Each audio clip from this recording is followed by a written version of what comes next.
Hi, Ivan. Thank you so much for being on the Migration Music series. My pleasure. So I'm so excited to be playing two pieces by you from this piano suite called Epistles. So you mentioned that this is a personal project that you're doing, and each movement is like a letter to different emotions and concepts. Can you tell us more about like the backstory, like how you started this project and what they are? Yeah, of course. That sweet epistles, I started it when I came from Puerto Rico to the United States, in this kind of like empty uh, moment where I didn't know what to do when I came here. The first time I landed, I didn't know which direction to go. So I often turned to music. So I started writing these different letters, musical letters for piano, that kind of address different emotions that I was feeling, or concepts that I wanted to address something to because I felt that I needed to say something to that thing. Mm-hmm. And so far, I have written different. The different movements are directed to purpose, inspiration, solitude, uh, anger, which is one of the ones that you're playing, nostalgia, uh, and there are some other ones to come. I think the final one that I want to write is to direct it toward death. So let's Ooh. see, let's see how that happens. It sounds like a lifetime project. Are you like assuming this will be going on for a while? Yes, I do think it will go for. I mean, I started writing those in 2015, I think, Mm. and we are in 2022. Yes, that's Are the we? year. Yes. So you said that the pieces are different emotions, and are those also like specific events in your life that prompted you to write those pieces, or are they more like a cumulative feeling along the journey that you're in the States? Both. Both. Because, for example, when I came to the United States, when I wrote the first one that it's directed to purpose, I was in that particular time questioning my purpose in music. I didn't know what to do, where to go, Mm. if I should like leave music alone and just start cooking or whatever. Mm. Mm. But then you have ones like solitude or nostalgia that are accumulated because either I miss my homeland, or uh, because of the in particularly in the classical music world, the challenges that we face as non-white composers and Mm. performers. Sometimes you feel alone in that kind of field. So those are accumulative things. Very cool. So the two pieces I'm playing are the nostalgia that you mentioned and also anger. Do you have any Yes. advice for me? Well, those two, particularly those two, were uh, deeply intertwined with my challenges. Well, not my challenges, the United States racial challenges in classical music. And they came to be when I entered to Juilliard to do my master's degree Mm. in composition. And once I got there, I suffered from imposter syndrome, and also uh, I was most of my aesthetic was questioned Mm. because of my uh, cultural background. Most of my music has some inspiration in Puerto Rican bomba, and that makes the music very dense. And that's not something that Eurocentric or even United States classical music it's kind of used to. And there was a moment where I was like, questioning and being like, well, I miss my homeland, and that brings the nostalgia. But also, I am very angry because I am now here questioning who I am musically because of some institution that has a long-standing all men, all white composers. And should I emulate them, or should I just be me? Mm. Yeah. Although you said you were questioning your aesthetics and your bamba heritage from the music.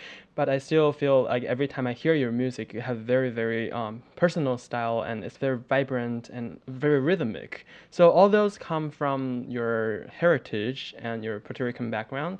Like last piece I played by you is the Sonata Santera, right? That you were Yeah. talking to us about that was like inspired by Puerto Rican rhythms and also this religion called Santeria. And you also write a symphony about your American experience as a Puerto Rican. So I wonder, what significance does it have for your cultural heritage in your creative process? And do you see your music as a medium to sort of convey or continue this culture? Absolutely. More so because of the very complex relationship that Puerto Rico has with the United States, which is a particular one because in the 21st century we are still a colony, a thing that theoretically disappeared, uh, a lot, many years ago, and I see my Puerto Rican cultural and musical heritage as the signifier that it's basically in my artistic DNA. So when I write music, part of the whole world being able to enjoy classical music, it began as an act of colonialism, right? But now that we have all of that spread around the world and we have globalism, and I can appreciate classical music, I can also make it my own. And the Right. way I make it my own is, injecting my culture, my heritage in it as Mm. a political and activist action, but also as a means to share my culture and Mm. also as a way to just be myself, because there are things that are, like gears turning in my head that I can't move away from, that I grew up with, which are, you know, bomba music, the Puerto Right. Rican culture, but also Eurocentric classical music, video game music, you know, pop punk, all of those things I grew up with. So all of that kind of create a melange in there. Right. All this like history that is coming with your musical experience, and you take it with you when you came to the United States. So you are not technically an immigrant in America, but you talk about like your being a Latino composer from Puerto Rico. It's like a different experience. Can you share with us what that experience is like?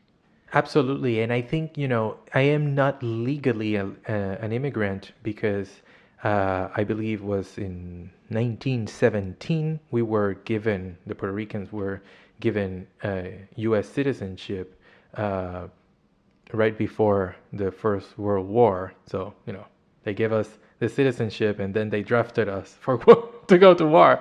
Uh, but culturally, I do consider myself an immigrant because when I came here to the United States, it was very shocking, Mm. completely shocking. It's a different world. It's Mm. completely different world, uh, and I bring all of that to the United States. I know of the existence of the United States because we are a colony, a territory, a commonwealth of the United States. Um, and, part of our education as a commonwealth, it's very US centric. But at the same time, we have this gigantic cultural heritage, from the Taínos when we, Mm. the native Taínos to when we were, a territory from Spain and then Right.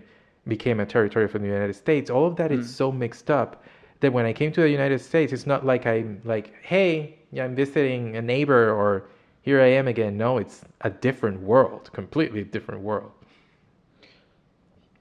You said something in another interview that the journey that you come to the United States is like changed you, but you are also unchanged.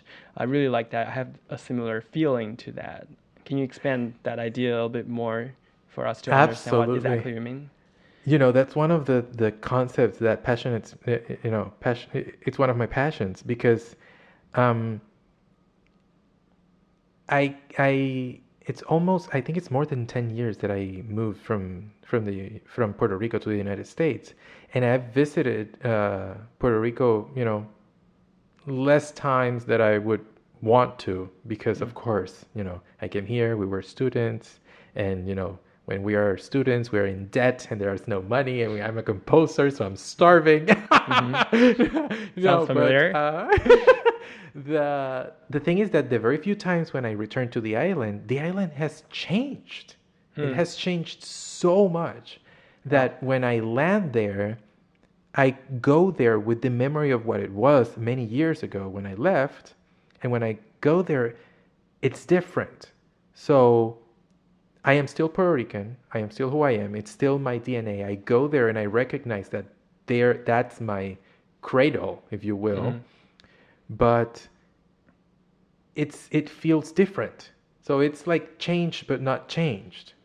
Right. And the same concept when I came to the United States, because I began absorbing the place where I was, and that interview that you mentioned, I speak about, knowing the pizzeria that I go to and the people there and the cashiers at the supermarket. We used to, kiki a lot and chat a lot when I was buying stuff, and it became my neighborhood. But it was sort of like my house neighborhood, not my home neighborhood, which are two very different things. Yeah. Wow. I'm very glad that you can describe how I feel here in the States, because I never thought in that way, but it's so vivid. I love it. Well, I got all my questions here, and thank you so much again. I look forward to playing the two pieces for you, and thank you so much. Oh, thank you, and thank you for your interest in my music.